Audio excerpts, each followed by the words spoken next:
everybody! Happy Friday, TGIF! Woo!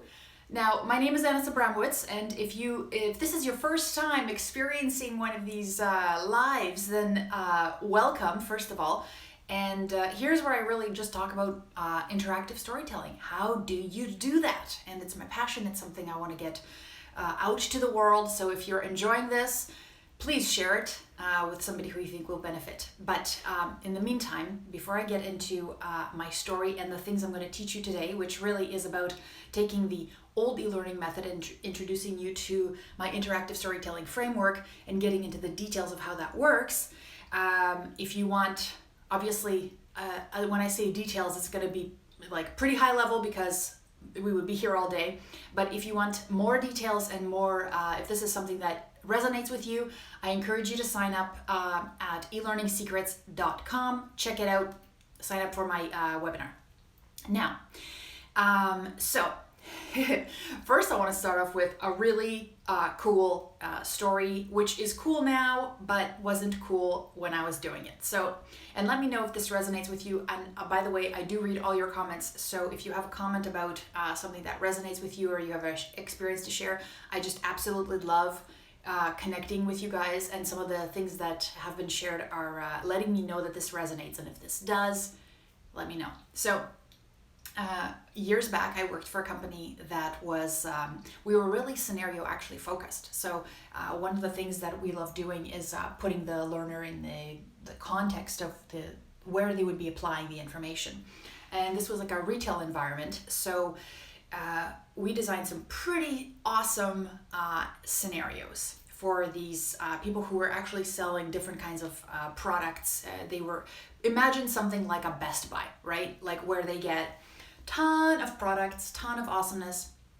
And also part of that awesomeness, other than job security, is the fact that those products, they change all the time. They're like, every 3 months, there's like 90 new things that these people at, like, let's say even Best Buy or like the tech center at Walmart, those guys have to know that stuff, right? Or know that it exists, period. And I have such respect for those people because I feel like they're just bombarded with info. And what happened is that we were designing, first we designed all these wicked scenarios, right? And really they were the essential components of sales is figuring out, hey, what's going on with you? Tell me what problems you're trying to solve, or tell me what's going on, and I can figure out which product best matches your need, right? Like really in the essence of sales is listening to the customer, figuring out what do you have that can actually help them if it can, and then offering that to them. But what happened is very quickly, because of that 90-day cycle of constant new products and the way that the e-learning modules were structured, I found myself taking like user manuals and like marketing materials for products and trying to turn them into learning resources. And they're not, they're like spec sheets, right? Which is like basically legal specifications of what a product, how long the battery will last, how many charges you expect it to go, what are the weights, and this stuff that really in the end is something that you could look up very easily, and it has nothing to do with real learning. Like those aren't things you should learn because they're actually going to be obsolete in about 90 days. But what I did is I fell into this cycle of taking this stuff and trying to integrate it into the information in the scenarios, which is, when I think about it now, I think that's absolutely ridiculous and a total waste of the skill set that I, as an instructional designer, bring to the table. But how many times are we asked to do that? We take a manual and we're asked to turn it into learning. It's a reference resource. It's like taking an encyclopedia and trying to turn that into learning. It just doesn't work. It just doesn't. Like in this context, it was absurd, and I did it. And then it crushed me. And that's where I really started thinking about how can I do this so that not only am I having a great time, but my learner's having a great time. It's a win-win, and I'm actually affecting change. So if you've ever been in that situation, I'd love to hear that you're a part of the manual conversion club, because baby, it's funny because in that moment you're like, yeah, of course, this is normal for me to do. And then you're like, what am I doing? Right after like a while, you're like, is this it? Was this learning? Right? And then you're putting it on, you're like, how can I make this exciting? It's a manual. You can't.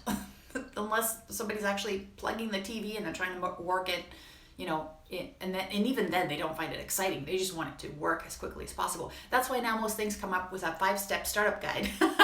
So, what does this have to do with what we're doing?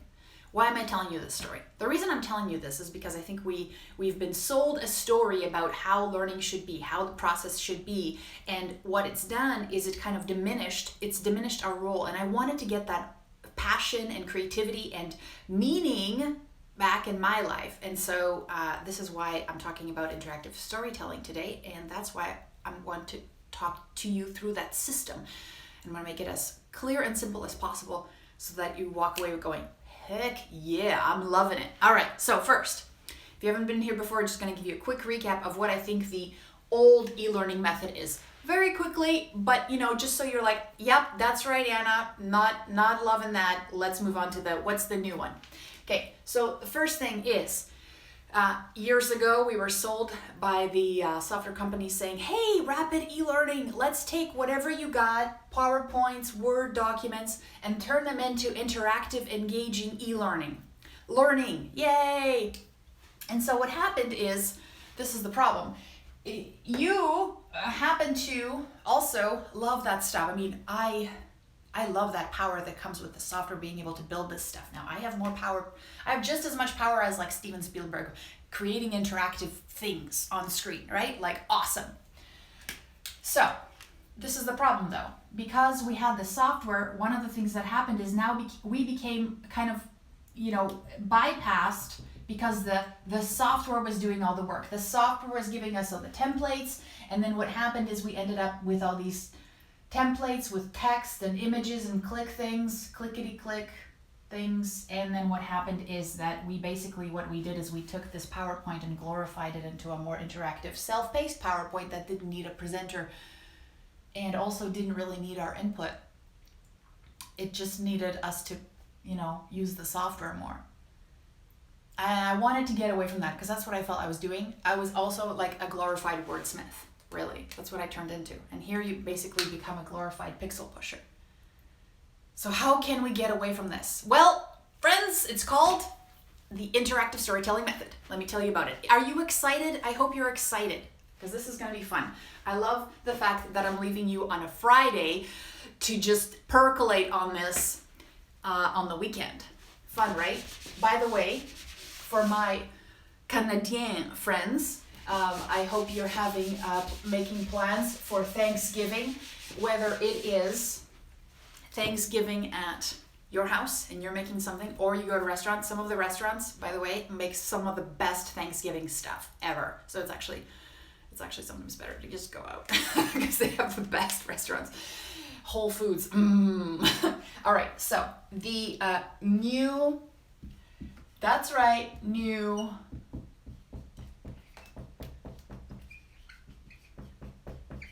interactive storytelling method. Woo! All right. Okay. If you want to say nouveau, go for it. It's nouveau. It's French for new. All right. So there are, in essence, 4 steps to the interactive storytelling method. Step 1. Let me just. Which is, story structure. Why story structure? Why is this the first thing you walk in with into any project now that requires change, that requires people to get engaged, that requires people to have ahas? Why stories? Because stories are like the secret sauce that engages people. This is like the engagement hack. This is the 10x of any engagement that you have. You include story, our brains are wired for story, boom, baby, you've got something. Now, it's not just any story or anything that you think is a story has a actually pretty simple structure. It's like there's a beginning, a middle, and an end. And essential components of a story, what are they? There's got to be a character, right? They've got to want something. What do they want? And there's got to be something in their way, a conflict, some sort of a challenge, something that's in their way of achieving their ultimate dream. That's every story in essence, right? Simple. Now, number 2, what do you need? You need I gotta get this. Oh, yeah, this is so fun. Love this one. Choice consequence system. And you're like, what is this, Anna? Guess what? It's actually kind of like the name, which is so cool, right? Choice consequence system. Really, what is life? What's life? Life is decisions, right? Choices and consequences. But you need a framework to organize those things. And that's really what this is. So you not only need a story structure, right? You need that kind of framework, but then you need to pack it into a system. Basically a choose your own adventure kind of system. Life is choices. You choosing to watch this video, by the way, is a choice, right? Next thing you're going to do is a decision. It's a decision.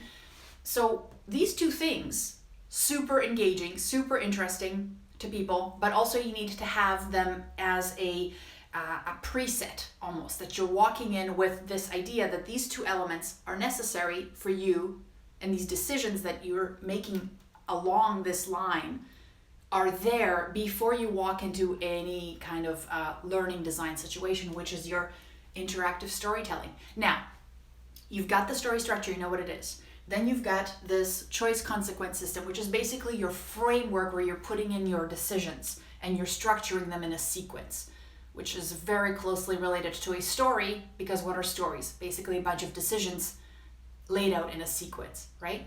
So you have a story, you have your framework. Now what do you need? Now you need to talk to humans. This is the best. So the next part is you need to get the raw material. Raw.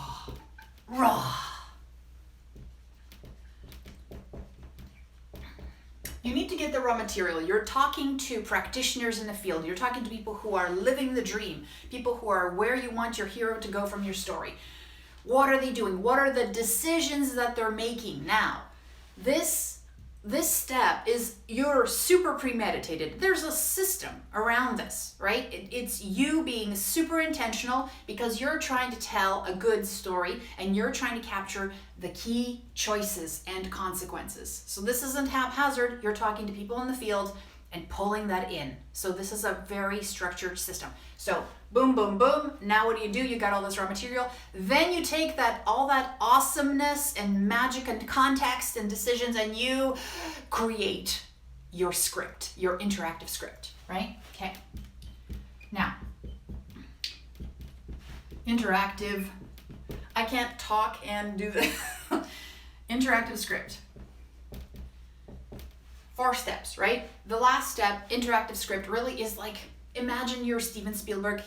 I hope he's getting tagged in this, of e-learning.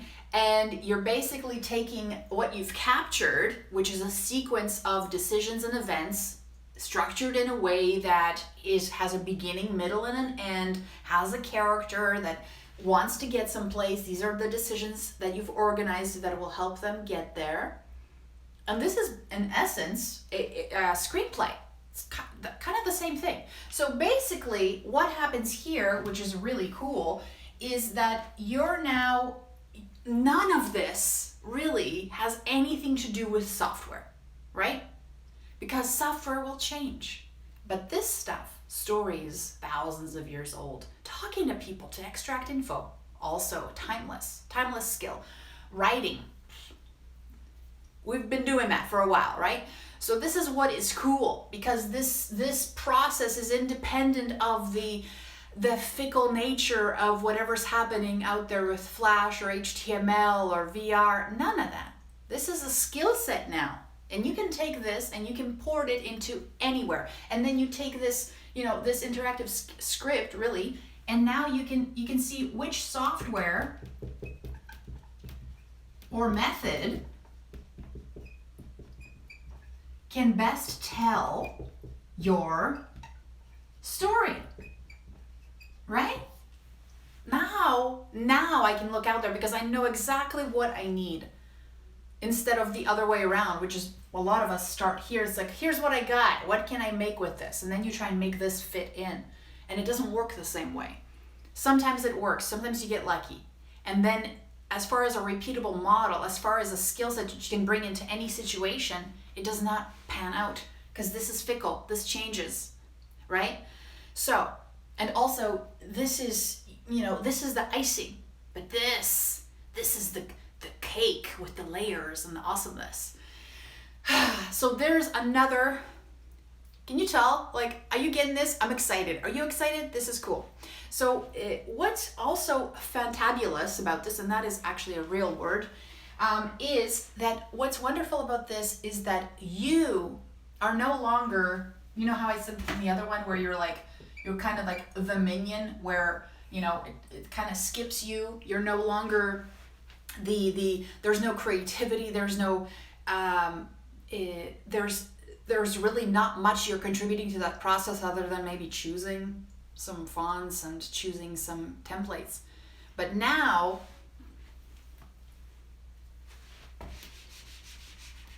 baby, you are in charge. Yeah. You are coming in with these ideas, with tools, with frameworks, and now you're saying, hey, I'm going to go out into the world and get all this stuff and actually organize it into something powerful and beautiful. And you get to put that out into the world. So, fun, awesome, satisfying, yeah. So, I wanted to leave you with that because I wanted to get more in depth about, what this really is. And also the only way I could really show you is to show you how, really the system at the very end is one way. And here I want to put you at the center of it because that's when you get the most satisfaction. And that's also where your learner gets the most value because now they're part of their own adventure. They're choosing their own way, but one that you've designed.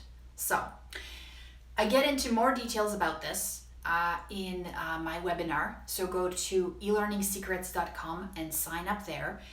If you have questions about this, I'll be back, of course, very soon to go over more, so put your questions in your comments. Let me know if this resonated with you.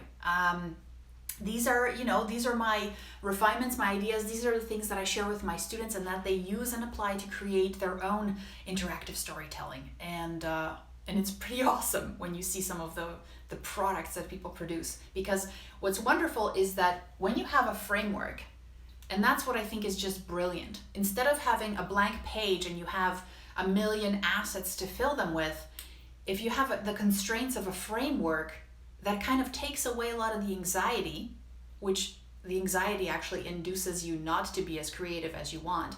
So you take away that anxiety because you know exactly the parameters you're working within. And now within that, you can actually be extremely creative. And then the things that I've been seeing that have come out of the work that I've been doing with my students, like that makes me giddy because those are the things that really push creativity because they're working within those constraints. It's no longer an overwhelm. And I love that. I think that's so cool. So with that, I will leave you. Have a fabulous weekend. If you're having turkey or Thanksgiving, I hope you have a fabulous Thanksgiving. I'm grateful to have you in my life, and I'll see you next week. All right? Take care, friends. Bye.